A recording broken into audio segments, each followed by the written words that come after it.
Hello, this is John from caveofprogramming.com, and in this tutorial we're going to customize the Hello World application to change this Hello World text here to have like an edit text control in here, which will allow us to allow the user to enter text in here.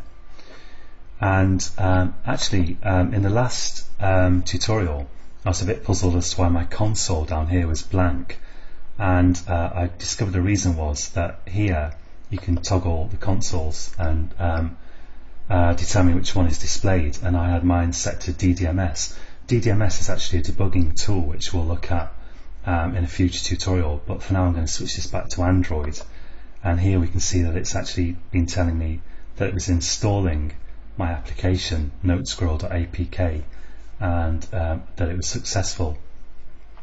And it's a good idea to keep an eye on this console to see what's happening.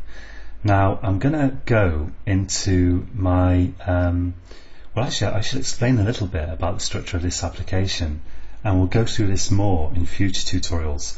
But basically everything your mobile phone does is like an activity. So one screen full of stuff typically will correspond to a activity of some kind. And if we look at source here, we can see that we've got this main activity.java, and that main activity.java uses among other things, it's got this onCreate method, and that has this set content view, and it's the set content view that's determining here what the activity will actually display. Now this is using a constant from this r.java, and you can find r.java in this gen folder, so you shouldn't edit anything in here. This is generated automatically, and if you look at r.java, it just includes basically a bunch of constants, including this where are we, activity main constant under layout here. And that constant actually is a way of referring to a XML file which you can find under the res, which stands for resources folder. And the resources folder is where you can put graphics and icons and things. And there's a layout subfolder there. And in this layout subfolder of res, you can find activity underscore main.xml. And if we click on that, this is what it actually looks like. Well, this is what the visual editor shows you, and now we're not going to be using the visual editor a whole lot in these tutorials because it's not very powerful, and you really need to get into coding XML by hand, although fortunately before you throw your hands up in despair, Eclipse Autocomplete will help you a lot, so it's not as bad as it sounds.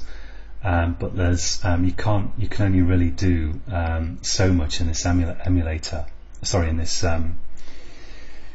Visual Designer. So I'm going to click on this. I've clicked on Activity Main, and now I'm going to click on this this tab here. So we're looking at the graphical layout, but I'm going to go directly to the XML file. And the way this works is Android XML files, Android layout XML files, consists of view groups and views.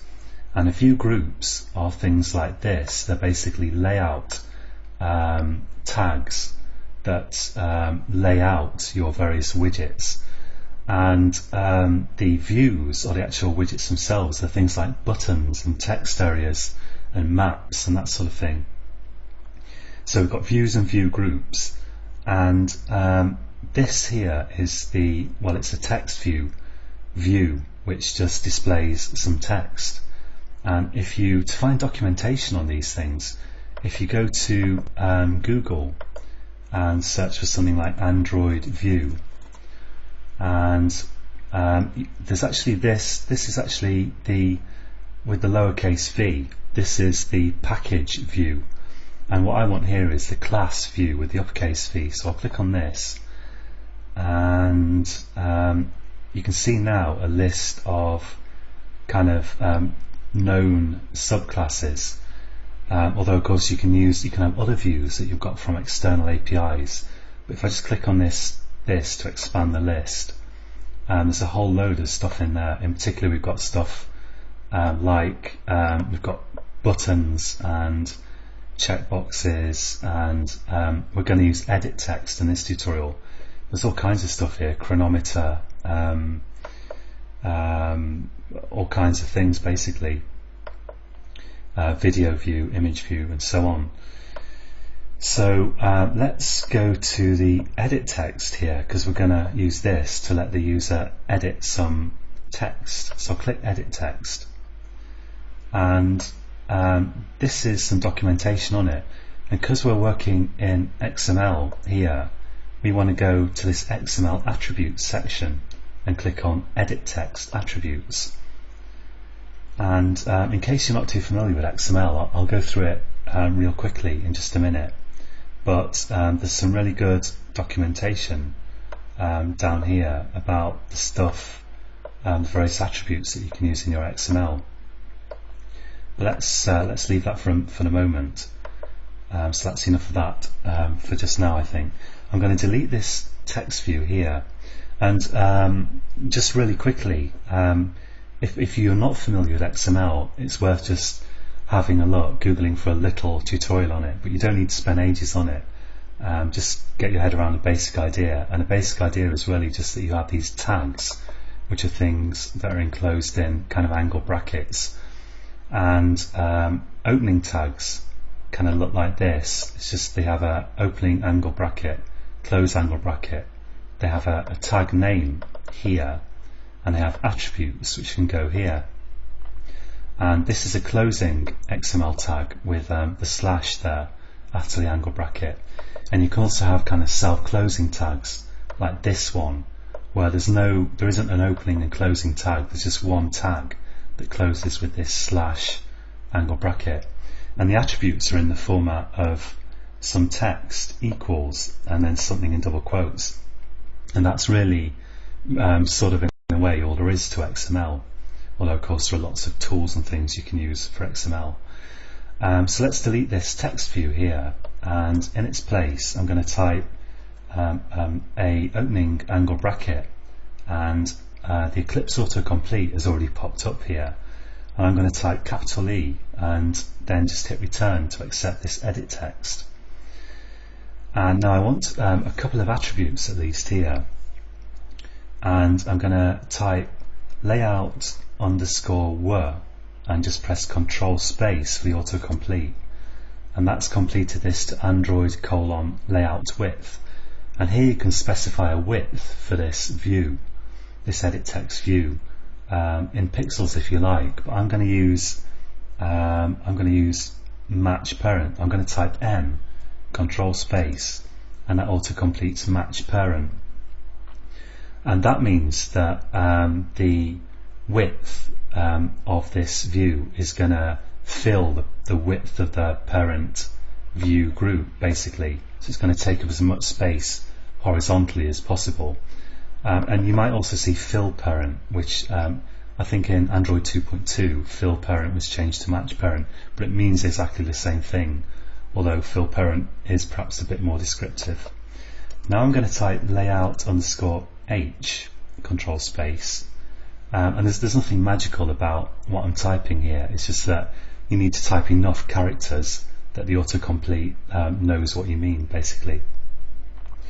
And I'm going to type here again M and Control space, and now I'm going to hold down Control and Shift and press F just to automatically format that, and that also works on Java code, and it's a really great shortcut. And I think at the absolute minimum that would do. So let's just save everything, and let's just run this. Click the green run button, and so down here it says uploading notescroll.apk onto device emulator and installing it, and it says success. So let's click the emulator and have a look, and here we've got an area where the user can enter text, and I'm just going to click in there, and there we go, the keyboard's popped up, and I can type text in here via the keyboard. It's a little bit slow, but it's okay. One thing you'll notice about this, I don't know if we can hide the keyboard. I think there must be a way, but I don't really know what it is.